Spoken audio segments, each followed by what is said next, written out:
guarantee you three is happening. Or you go into the Lord and you say, Lord, I need money. Not, Lord, I need you. So this is what the text says. Proverbs chapter 3, verse 5. Trust in the Lord with all of your heart.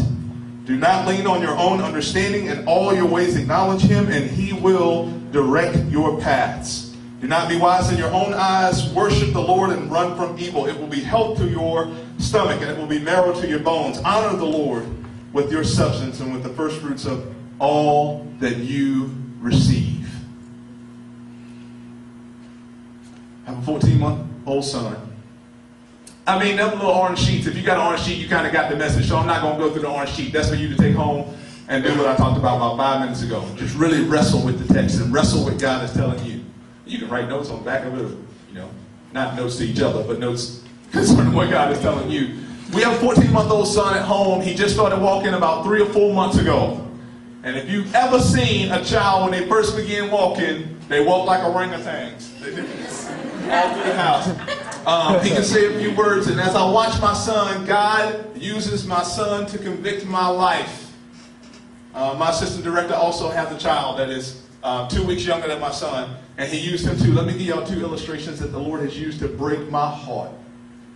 One was my son, Simeon. You see the word deafened on that orange sheet. Sometimes we don't hear God. We don't know that God is speaking to us because we are deafened to him. That's the deep-rooted lies that come are because we are deaf to the Lord. And so my son, God bless him. I love him. He will be at the house. And he will be enamored with some toy, something he shouldn't be touching, the toilet, something. The brother is enamored. And I say, Simeon. And he does not look. And he keeps walking, enamored with his Simeon. Then I get, you know, like old folks, Simeon Justice, which is his middle name. And I'm trying to get his attention. Some of y'all know what I'm talking about. I keep calling his name and calling his name and calling his name to get his attention. Now listen to me very carefully. Sometimes what I have to do is I have to get up from where I am. I have to go to my son. I have to grab his hands. I have to take whatever that is in his hands out of his hands. I have to take whatever that is in his hands out of his hands. I have to force him to look at me. And all I want to do sometimes is say, Simeon, I love you. I'm your daddy and I love you. And then I let him go and I let him play again. Then there are other times where Simeon is just distracted. There's so much stuff going on at the house. We got Lecrae pumping in the house and we just dancing around and acting the fool and we just having fun. And Simeon is completely distracted. I mean completely distracted. He just jumping around, acting crazy. And then I want to get him a message. But with all of the noise that's going on at the house, all of the noise in this young boy's life, the TV on, the radio on, me and mama talking, everything that's going on in this boy's life, there are times where he's distracted and cannot hear my voice. Sometimes y'all the same way. Some of y'all jump in your car by yourself and the first thing you do is flip on the radio. Part of that is because you're afraid of silence, because you know that God will speak to you. And you're afraid of what he might tell you because in your heart, you don't believe that God got your best interest in mind.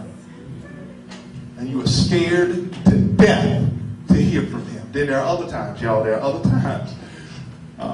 where God bless my son, he will walk around the house and he'll get in the toilet. Just be enamored with the toilet, and the brother will lift up the display in the water. Somebody might say, that's bad parenting. Look, we watch the boy, but when a kid start walking, man, ain't much you can do. You know what I'm saying? But shut all the doors and lock them. And so we'll be sitting down and we'll be reading or we'll be talking, and before I know it, I hear some splish splash, and then he ain't taking a bath. You know what I'm saying? And I go and I look at, and I'm like, dude, what are you playing in the, if you only knew that you playing in the toilet. Homie, you playing in a place where waste goes and bugs and all kind of other disgusting stuff that we flush to some place that, you know, is in Ratatouille. You know what I'm saying? Like, if you only knew. But some of us, just like him, man, we play in the toilets of other people's lives. And God says, dude, if you only knew. If you only knew that that thing you playing with, compared to what I can give you, God says, that boy that you got, that girl that you got, that money that you got, that job that you're chasing after, the education that you want, is just like my son playing in the toilet. And we're chasing all of this stuff. We're chasing all of this stuff that can't bring us satisfaction. Here's another example that God used to really speak to my heart. My wife and I were watching the Redskins game 2 or 3 weeks ago. I'm from Southern Virginia. My wife and I have 2 channels. So we have a radio that shows pictures. And so if the Redskins game was on, it was all I had to, it was the only football I could see. All right? So I was watching Redskins and the Cardinals. My wife and I were just playing around, talking, having a good time. And my son got up and walked out of the room, which is not unusual. He just got up, you know. Don't go there. We just talking and stuff. Anyway, so that was not a lie. So 5 minutes later, you know, my wife and I look at each other and I'm like, where's Simeon? And my beautiful pregnant wife got up and she walked into his room, and there he was, y'all, get this, he was behind his door and he had a dirty wipe in his hands. Now, some of y'all who can babysat kids, you know what I'm talking about. Not a clean wipe and not a wet wipe. A wet wipe is when all they do is number 1. A dirty wipe is when they do number 3. You know what I'm saying? So this brother's behind his door with a dirty wipe in his hand. Oh my God!